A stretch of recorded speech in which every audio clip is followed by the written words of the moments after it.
Samuel 19. Lalu diberitahukanlah kepada Yoab, "Ketahuilah, raja menangis dan berkabung karena Absalom."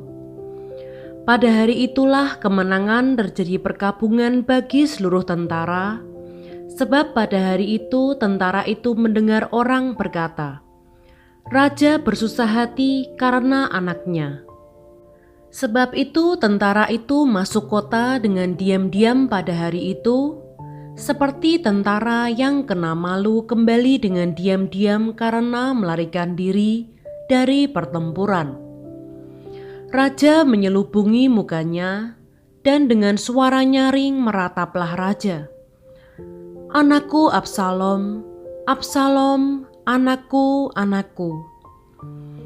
Lalu masuklah Yoab menghadap raja di kediamannya serta berkata, "Pada hari ini engkau mempermalukan semua hambamu yang telah menyelamatkan nyawamu pada hari ini dan nyawa anak-anakmu laki-laki dan perempuan dan nyawa istri-istrimu dan nyawa gundik-gundikmu dengan mencintai orang-orang yang benci kepadamu dan dengan membenci orang-orang yang cinta kepadamu.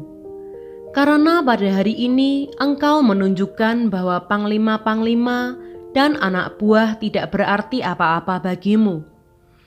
Bahkan aku mengerti pada hari ini bahwa seandainya Absalom masih hidup dan kami semua mati pada hari ini, maka hal itu kau pandang baik. Oleh sebab itu, bangunlah, pergilah keluar, dan berbicaralah menenangkan hati orang-orangmu. Sebab aku bersumpah demi Tuhan, apabila engkau tidak keluar, maka seorang pun tidak akan ada yang tinggal bersama-sama dengan engkau pada malam ini. Dan hal ini berarti celaka bagimu melebihi segala celaka yang telah kau alami sejak kecilmu sampai sekarang." Lalu bangunlah raja dan duduk di pintu gerbang. Maka diberitahukanlah kepada seluruh rakyat demikian, "Ketahuilah, raja duduk di pintu gerbang." Kemudian datanglah seluruh rakyat itu menghadap raja. Adapun orang Israel sudah melarikan diri masing-masing ke kemahnya. Pemikiran untuk membawa Daud kembali. Seluruh rakyat dari semua suku Israel berbantah-bantah, katanya, "Raja telah melepaskan kita dari tangan musuh kita. Dialah yang telah menyelamatkan kita dari tangan orang Filistin. Dan sekarang ia sudah melarikan diri dari dalam negeri karena Absalom. Tetapi Absalom yang telah kita urapi untuk memerintah kita sudah mati dalam pertempuran. Maka sekarang mengapa kamu berdiam diri dengan tidak membawa raja kembali?" Raja Daud telah menyuruh orang kepada Zadok dan Abiatar, imam-imam itu dengan pesan, "Berbicaralah kepada para tua-tua Yehuda demikian, mengapa kamu menjadi yang terakhir untuk membawa raja kembali ke istananya? Sebab perkataan seluruh Israel telah sampai kepada raja. Kamulah saudara-saudaraku, kamulah darah dagingku. Mengapa kamu menjadi yang terakhir untuk membawa raja kembali?" Dan kepada Amasa haruslah kamu katakan, "Bukankah engkau darah dagingku? Beginilah kiranya Allah menghukum aku, bahkan lebih lagi daripada itu, jika engkau tidak tetap menjadi panglimaku menggantikan Yoab."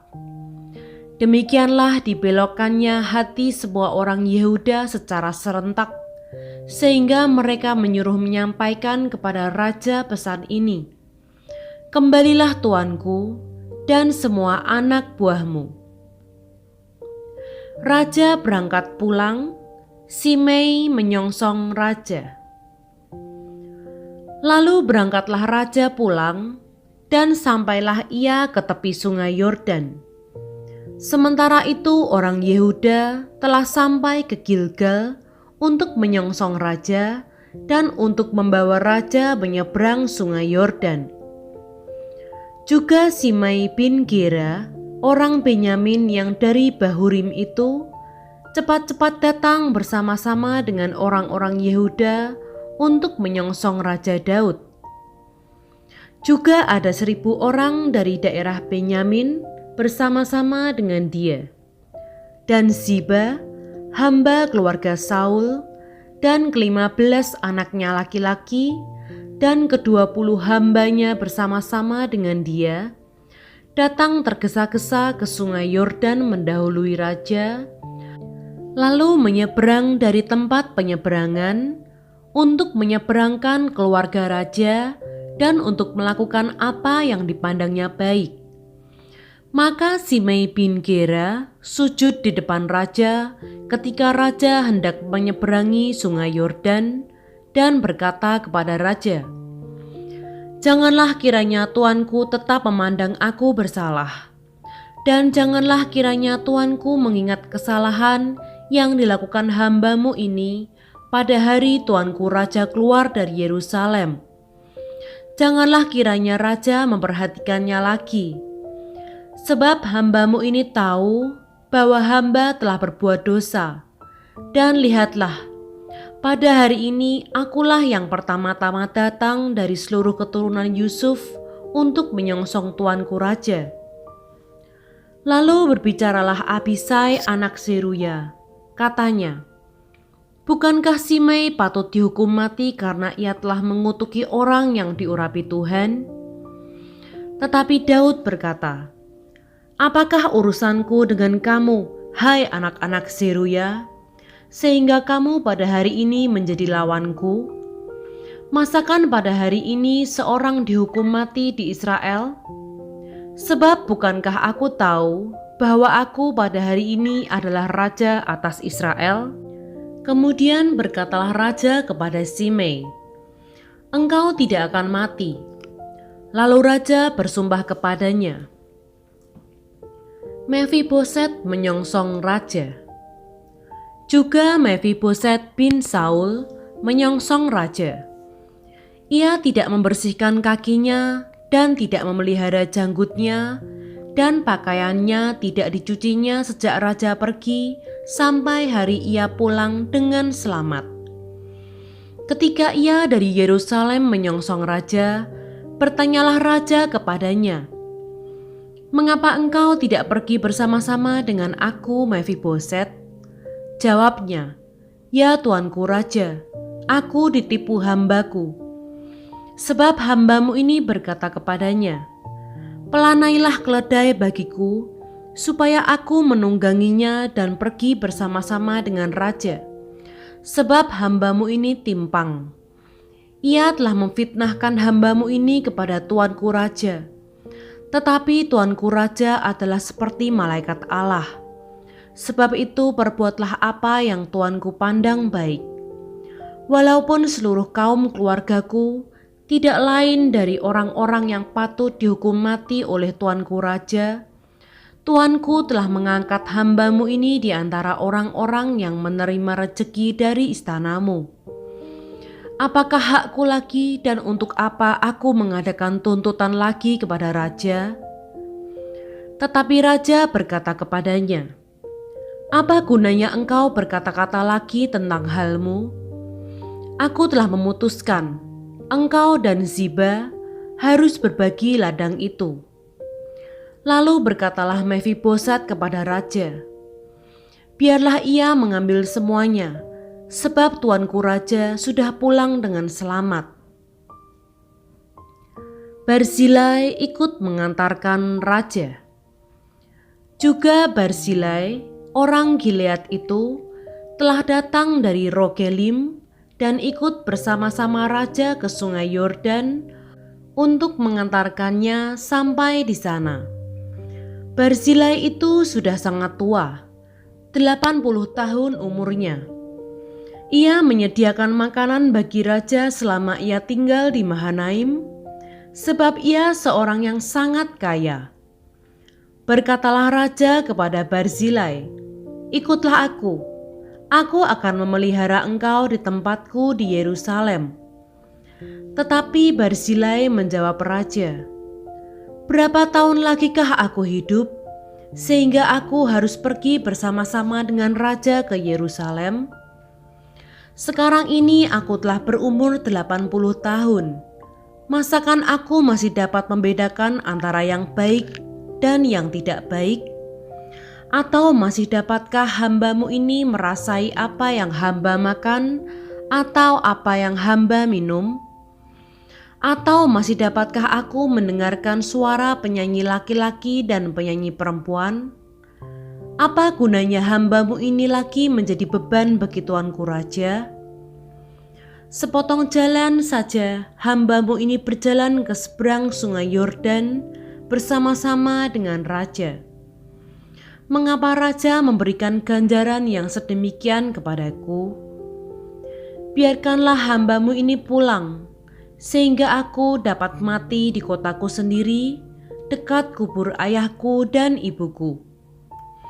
Tetapi inilah hamba-Mu Kimham. Ia boleh ikut dengan tuanku raja. Perbuatlah kepadanya apa yang tuanku pandang baik. Lalu berbicaralah raja, baiklah Kimham ikut dengan aku. Aku akan berbuat kepadanya apa yang kau pandang baik, dan segala yang kau kehendaki daripadaku akan kulakukan untukmu.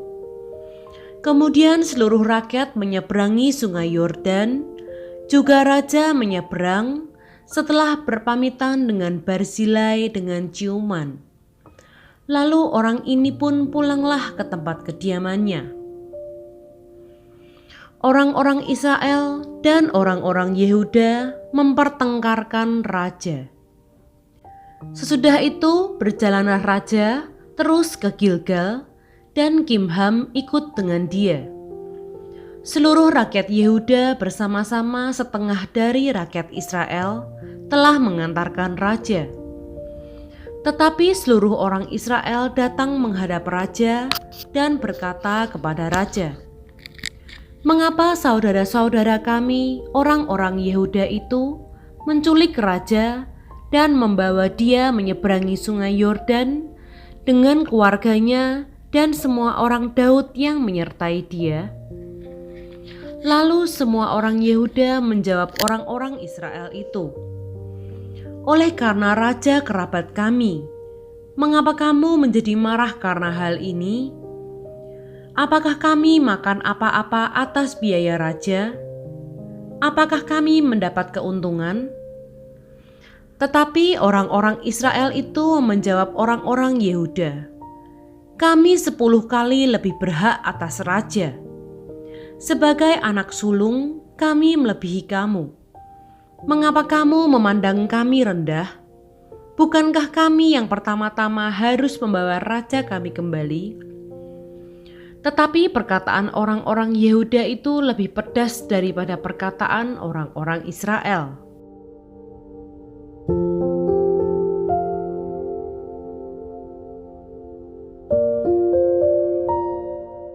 2 Samuel 20. Pemberontakan Seba. Kebetulan ada di sana seorang dursila bersama Seba bin Bikri, orang Benyamin. Ia meniup sangkakala serta berkata, "Kita tidak memperoleh bagian daripada Daud. Kita tidak memperoleh warisan dari anak Isai itu. Masing-masing ke kemahnya, hai orang Israel." Lalu semua orang Israel itu meninggalkan Daud dan mengikuti Seba bin Bikri. Sedangkan orang-orang Yehuda tetap terpaut kepada raja mereka, mengikutinya dari sungai Yordan sampai Yerusalem. Sampailah Daud ke istananya di Yerusalem, lalu raja mengambil ke-10 gundik yang ditinggalkannya untuk menunggui istana, kemudian dimasukkannya mereka dalam sebuah rumah di bawah penjagaan. Ia memelihara mereka, tetapi tidak dihampirinya. Mereka tetap terasing seperti janda sampai hari mati mereka. Berkatalah raja kepada Amasa, "Kerahkanlah bagiku orang-orang Yehuda dalam 3 hari, kemudian menghadaplah lagi kemari." Lalu pergilah Amasa mengerahkan orang Yehuda Tetapi ia menunda-nunda tugas itu sampai melewati waktu yang ditetapkan raja baginya. Lalu berkatalah Daud kepada Abisai, "Sekarang Seba bin Bikri lebih berbahaya bagi kita daripada Absalom. Jadi engkau bawalah orang-orang tuanmu ini dan kejarlah dia, supaya jangan ia mencapai kota yang berkubu, dan dengan demikian ia luput daripada kita." Lalu Yoab, orang Kreti dan orang Pleti dan semua pahlawan keluar menyusul dia. Mereka keluar dari Yerusalem untuk mengejar Seba bin Bikri.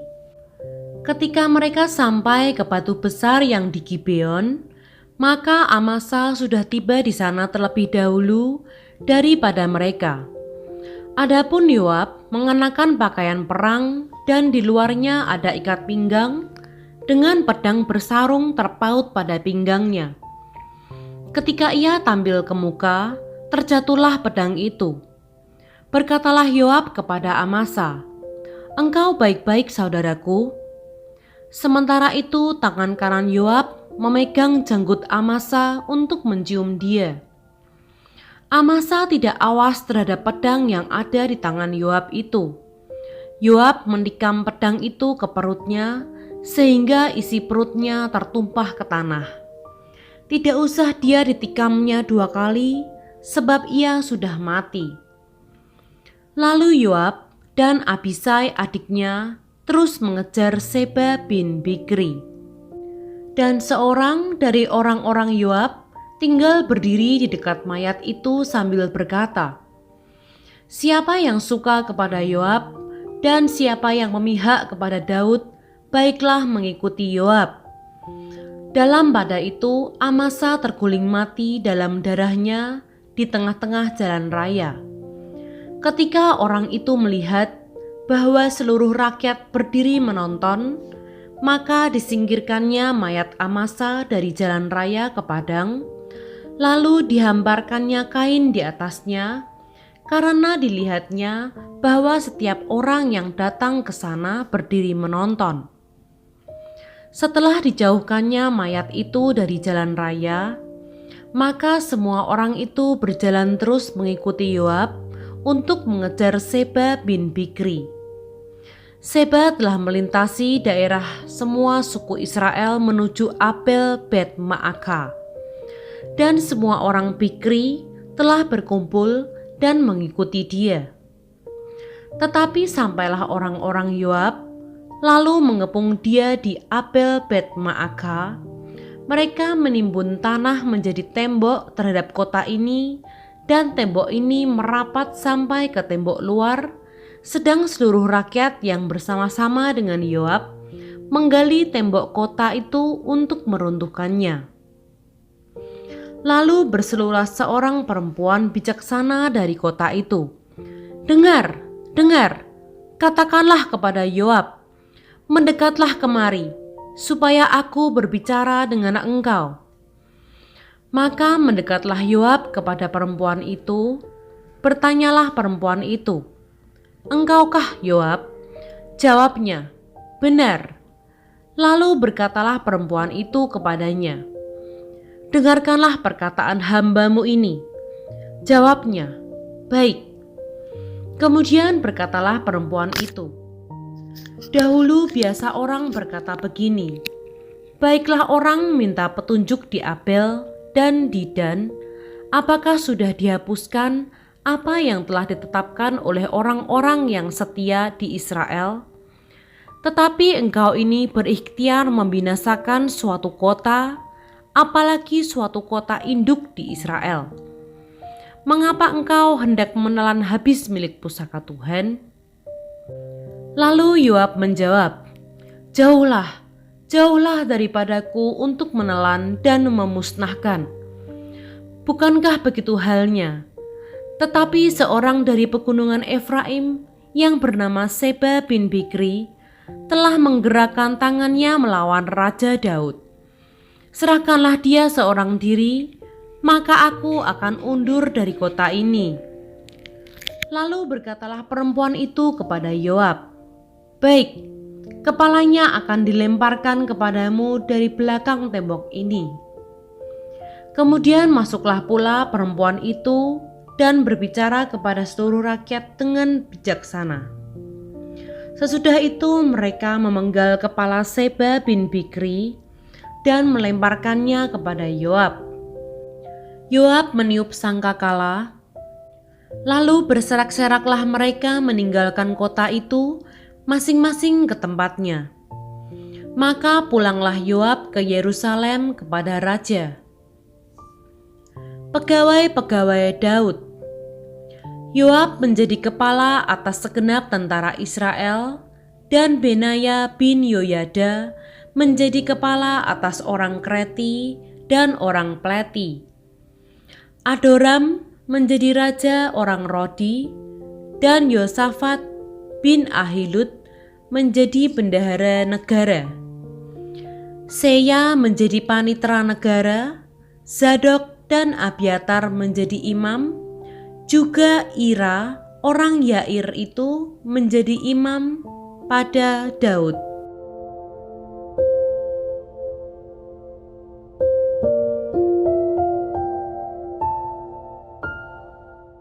Dua Samuel 21. Orang-orang Gibeon dan keluarga Saul. Dalam zaman Daud, terjadilah kelaparan selama 3 tahun berturut-turut. Lalu Daud pergi menanyakan petunjuk Tuhan. Berfirmanlah Tuhan, pada Saul dan keluarganya melekat hutang darah, karena ia telah membunuh orang-orang Gibeon. Lalu raja memanggil orang-orang Gibeon dan berkata kepada mereka, "Orang-orang Gibeon itu tidak termasuk orang Israel, tetapi termasuk sisa-sisa orang Amori, dan walaupun orang Israel telah bersumpah kepada mereka, Saul berikhtiar membasmi mereka dalam kegiatannya untuk kepentingan orang Israel dan Yehuda." Daud berkata kepada orang-orang Gibeon itu, "Apakah yang dapat kuperbuat bagimu, dan dengan apakah dapat kuadakan penebusan supaya kamu memberkati milik pusaka Tuhan?" Lalu berkatalah orang-orang Gibeon itu kepadanya, "Bukankah perkara emas dan perak urusan kami dengan Saul serta keluarganya? Juga bukanlah urusan kami untuk membunuh seseorang di antara orang Israel." Tetapi kata Daud, "Apakah yang kamu kehendaki akan kuperbuat bagimu?" Sesudah itu berkatalah mereka kepada raja, "Dari orang yang hendak membinasakan kami dan yang bermaksud memunahkan kami, sehingga kami tidak mendapat tempat dimanapun di daerah Israel, biarlah diserahkan 7 orang anaknya laki-laki kepada kami, supaya kami menggantung mereka di hadapan Tuhan di Gibeon, di bukit Tuhan." Lalu berkatalah raja, "Aku akan menyerahkan mereka." Tetapi raja merasa sayang kepada Mefiboset bin Yonatan bin Saul, karena sumpah demi Tuhan ada di antara mereka, di antara Daud dan Yonatan bin Saul. Lalu raja mengambil kedua anak laki-laki Rispa binti Aya yang dilahirkannya bagi Saul, yakni Armoni dan Mefiboset, dan kelima anak laki-laki Merab binti Saul yang dilahirkannya bagi Adriel bin Barzilai, orang Mehola itu. Kemudian diserahkannyalah mereka ke dalam tangan orang-orang Gibeon itu. Orang-orang ini menggantung mereka di atas bukit, di hadapan Tuhan. 7 orang itu tewas bersama-sama.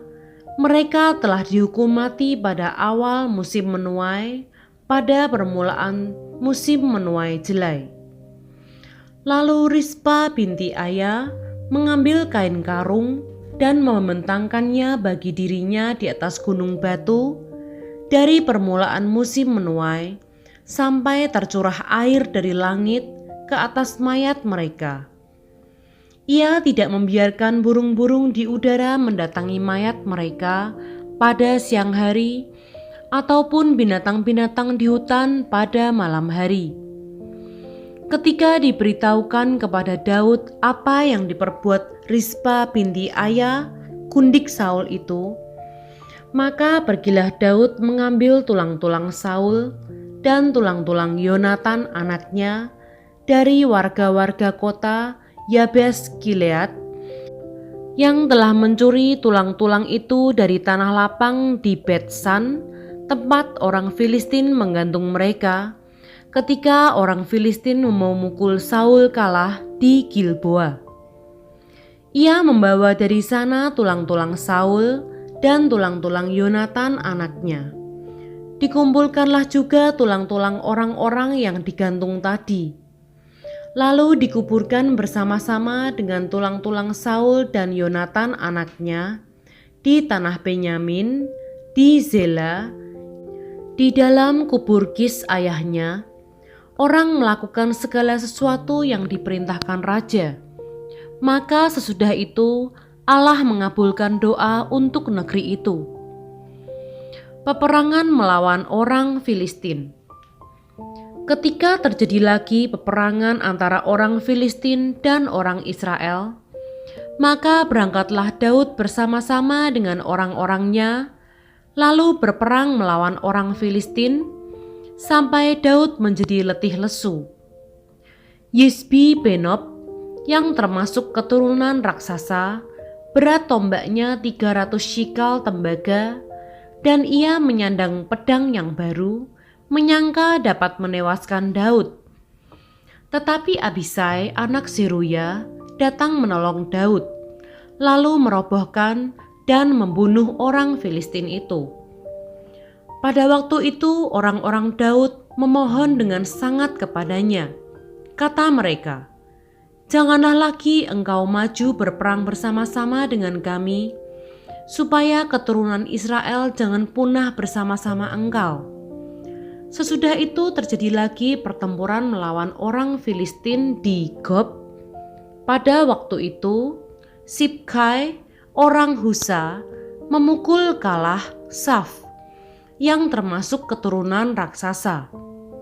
Dan terjadi lagi pertempuran melawan orang Filistin di Gob. Elhanan bin Yaare Oregim, orang Betlehem itu, menewaskan Goliat orang Gad itu yang gagang tombaknya seperti pesa tukang tenun. Lalu terjadi lagi pertempuran di Gad, dan di sana ada seorang yang tinggi perawakannya, yang tangannya dan kakinya masing-masing berjari 6, 24 seluruhnya. Juga orang ini termasuk keturunan raksasa. Ia mengolok-olok orang Israel, maka Yonatan anak Simea kakak Daud menewaskannya. Keempat orang ini termasuk keturunan raksasa di Gad. Mereka tewas oleh tangan Daud dan oleh tangan orang-orangnya.